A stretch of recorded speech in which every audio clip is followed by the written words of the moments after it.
Hello, and come watch me build my second welding project. Welding cart, kind of a rite of passage. Here are the plans that I drew up. The filing cabinet is going to be the bottom part of the shelf with the welder sitting on top of the cart and the gas tanks off to the rear.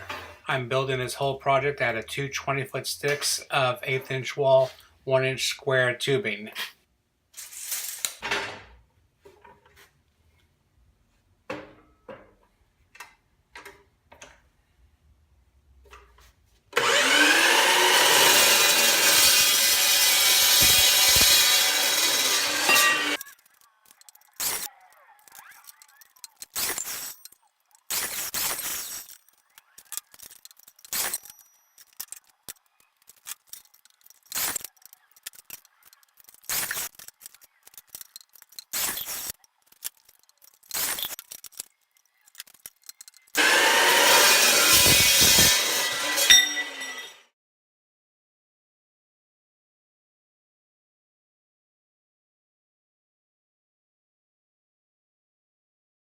Now, wasn't that fun?